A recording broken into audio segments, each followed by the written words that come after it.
So Blink Twice was written and directed by the debuting Zoë Kravitz, who you may know from The Batman as Selina Kyle, and it stars the likes of Naomi, Ackie, Adria, Arjona, and Channing Tatum. And this is a movie that when the trailers came out, I was like, yeah, I could go see that. That looks weird enough. Little did I know that MGM Studios would actually put a disclaimer right before the movie began, basically saying, yeah, there's some triggering shit in this. So I'll just say proceed with caution into Blink Twice if the topics relating to sexual assault may trigger you. Okay, so in tech billionaire Slater King, played by Channing Tatum, meets cocktail waitress Frida, played by Naomi Ackie, at his fundraising gala. He invites her to join him and his friends for a dream vacation on his private island where nothing could go wrong. Wild nights of drugs and dancing soon blend into sun-soaked days, but when strange things start to happen on the island, as is the case with any thriller, Frida must uncover the truth if she hopes to make it out alive. And that is all I'm going to tell you guys in regards to spoilers. I think for your maximum enjoyment of Blink Twice, if you can call it enjoyment, if you will, there's a lot of dark comedic elements in here.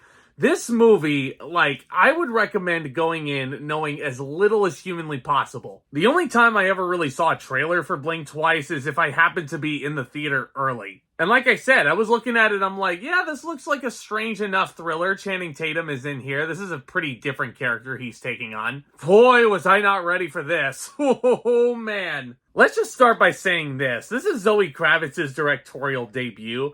And judging from how great this movie actually looks and how much finesse she has behind the camera, I can't wait to see what she does next as a director. This is a very talented woman here. The cinematography and the location selection of the island, it makes Blink Twice look hypnotizingly gorgeous. This island feels half dreamlike and half unsettling. Because, as a thriller, there's some strange business going on under the surface. And then once more layers start to get revealed and you notice a little bit more sinister goings on here, it's some pretty heavy stuff, man. And once that big reveal actually happens, it's like, wow, we're doing this kind of movie. And in addition to the powerful subject matter, which I think Zoë Kravitz handles wonderfully, this movie is so incredibly fast-paced, for the most part. There is definitely some space in the middle there where I definitely feel like the movie is sort of losing a bit of steam, and it definitely feels like it's meandering a bit too long.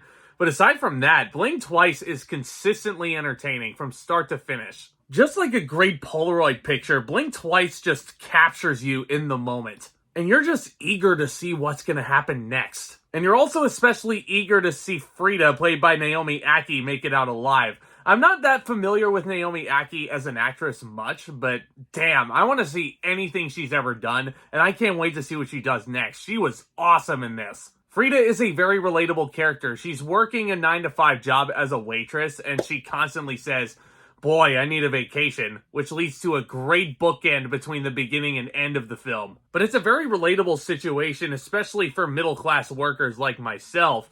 And I'm looking at Frida and I'm like, damn girl, I want you to get out of this situation.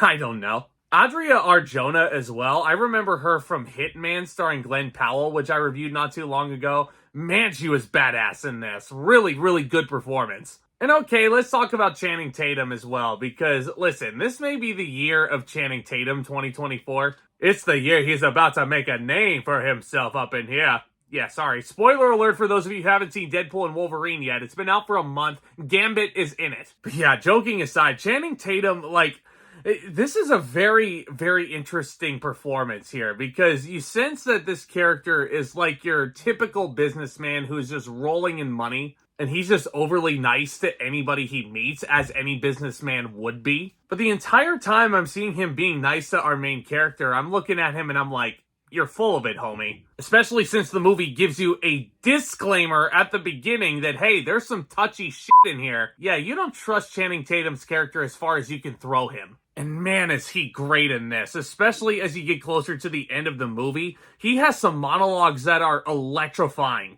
And I don't know. I've only seen this movie one time, so I don't know if I can outright say that this is Channing Tatum's best performance that he's ever given in his life.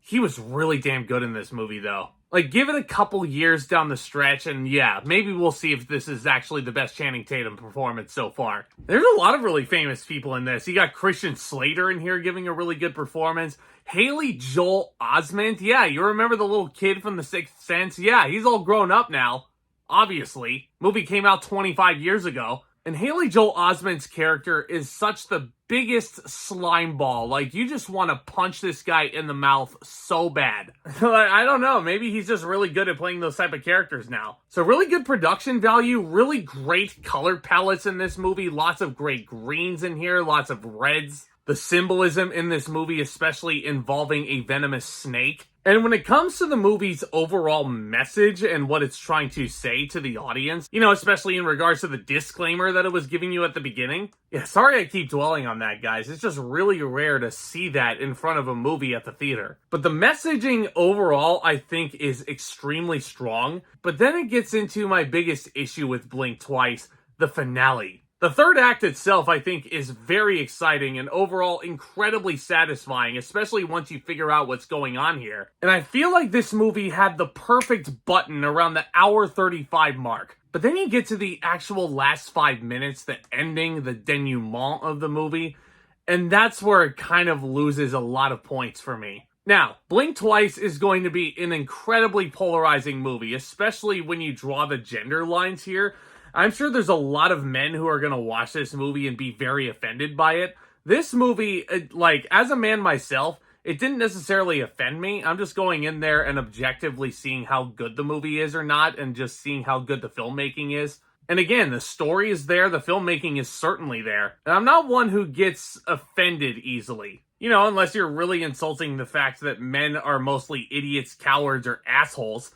Looking at you, Ghostbusters 2016. But no, I can definitely see why a lot of guys would go into this and be offended by it. My issue with the ending is this. The movie up to the point of the last 5 minutes was telling you one thing, and I think it's a very effective message.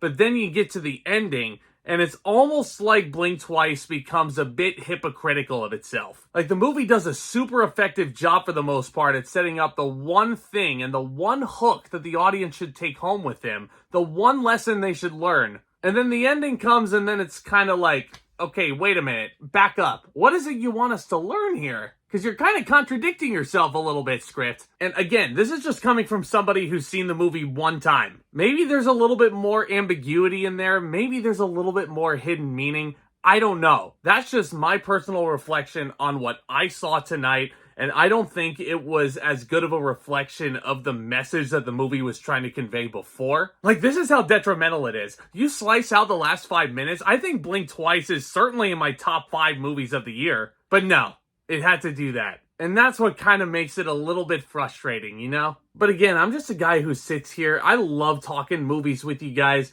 That ending just...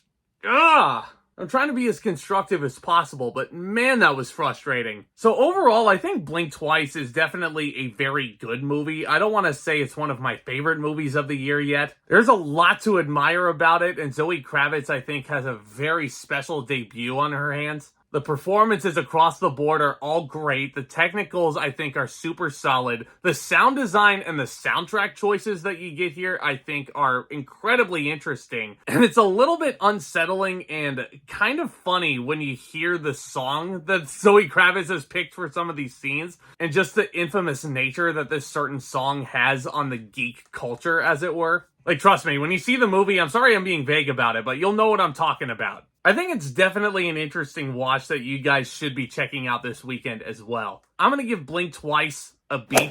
Yeah, don't blink twice and don't miss this in theaters. And yes, there's certainly a lot to admire about it, but that ending is certainly going to divide cinephiles on YouTube and cinephiles on Letterboxd alike, or wherever cinephiles are found. Well, let me know what you guys think of Blink Twice down in the comment section below. If this is your first time visiting the channel, do consider subscribing and tap on that thumbs up as well. Lots more content to come, guys. Thank you again so much for tuning in. Y'all are the best.